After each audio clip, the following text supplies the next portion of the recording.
مشہور کالم نگار ہیں جاوید چودھری، کالم ان کے جنگ اخبار میں چھپتے تھے، ایکسپریس میں بھی ان کے کالم آتے ہیں۔ انہوں نے ایک واقعہ انہوں نے ذکر کیا تھا جسے ڈاکٹر عبدالغنی فاروق نے مکافات عمل میں لکھا۔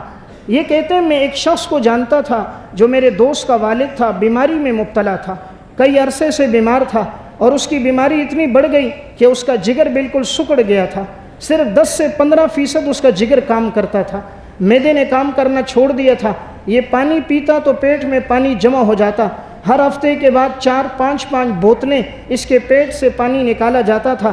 اس کی غذا کیا تھی؟ آدھا گلاس جوس یا آدھا گلاس پانی، اس کے علاوہ کچھ نہیں کھا سکتا تھا۔ کروٹ بدلنا اس کے لیے مشکل تھی اور اس کو خادم بیت الخلاء لے کر جاتے تھے، بغیر سہارے کے یہ اٹھ نہیں سکتا تھا۔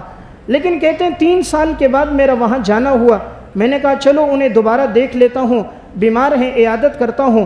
کہتے ہیں جب گھر میں پہنچا ان کے تو عجیب بات میں نے کیا دیکھی کہ وہی شخص جو اتنا بیمار کروٹیں نہیں بدل سکتا تھا، ہاتھ میں لاٹھی لی ہوئی ہے، سینہ تان کر اپنے پورے گھر کے سامنے والے لان میں چکر لگا رہا ہے اور تیز تیز چل رہا ہے، پیشانی پر اس کے پسینہ آیا ہوا ہے۔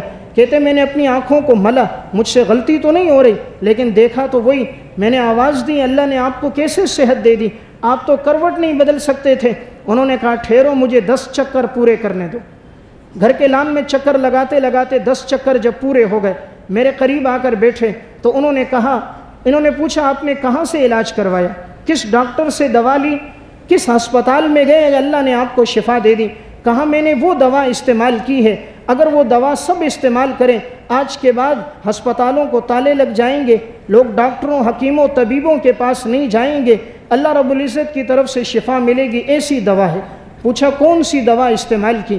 انہوں نے واقعہ سنایا، کہا میری خدمت کے لیے ایک بچے کو رکھا ہوا تھا جو میرے بول و براز کو صاف کرتا، خدمت کیا کرتا تھا، 7 سے 8 سال اس بچے کی عمر تھی، وہ یتیم بچہ تھا، اس کے ماں باپ، سیلاب آیا تھا، سیلاب کے پانی میں گھر بھی ڈوب گیا، ماں باپ بھی ڈوب گئے، عزیز و اقارب نہ رہا، یہ ایک بچہ رہا تھا اور یہ کراچی آیا تھا، پھر وہاں پہ ان کی خدمت کرتا، 2 ٹائم کا اسے کھانا ملتا تھا۔ یہ کہتے ہیں ایک دن میں نے اس یتیم بچے سے پوچھا تھا بیٹا کیا تم چاہتے ہو علم حاصل کروں؟ اس بچے نے کہا میں چاہتا ہوں لیکن مجھے کون پڑھائے گا، میں تو پڑھ نہیں سکتا، ماں باپ کا انتقال ہو گیا، فقیر اور تنگ دست ہوں۔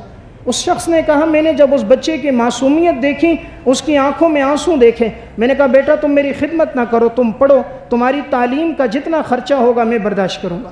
کہتے ہیں میں نے اپنے مینیجر کو بلایا اور اس سے کہا اس کو اچھے اسکول میں تعلیم دو، دنیا کی بھی تعلیم دو، دین کی بھی دو، جتنا خرچہ ہوگا مجھ سے لو۔ کہا جیسے اس بچے کو تعلیم پہ لگایا، ہر اگلے دن مجھے صحت نظر آتی گئی، پہلے میں آدھا گلاس پانی لیتا تھا، اب 1 گلاس، پہلے اٹھ نہیں سکتا تھا، اب بغیر سہارے کے اٹھنے لگا، ہر دن مجھے افاقہ محسوس ہونے لگا۔ پھر میں نے 4 دن کے بعد کہا علاقے میں جتنے یتیم بچے ہیں سب کو جمع کرو، سب کو تعلیم دلاؤ، سب کا خرچہ میرے اکاؤنٹ سے دو۔ کہا 5 سے 7 بچے جمع ہو گئے، ان سب کی تعلیم شروع کر دی گئی، میرے اکاؤنٹ سے اس کا خرچہ تعلیم کا شروع ہو گیا۔ کہا 7 بچوں کی تعلیم شروع ہوئی، 3 ہفتے نہیں گزرے تھے، آج میں ایسا صحت مند ہو گیا ہوں، بغیر سہارے کے اٹھتا ہوں، بغیر سہارے کے بیت الخلاء جا رہا ہوں۔ اور وہ چکر لگا رہے تھے، انہوں نے دوبارہ اس سے کہا حاجی صاحب آہستہ آہستہ چلو کہیں گر نہ جاؤ۔ وہ رکے اور ایک جملہ کہا جس درخت کی چھاؤں میں یتیم بچوں کو تعلیم ملتی ہو، اللہ اس درخت کو پھر اتنی جلدی گراتا نہیں، اللہ اس کی چھاؤں کو طویل کر دیتا ہے۔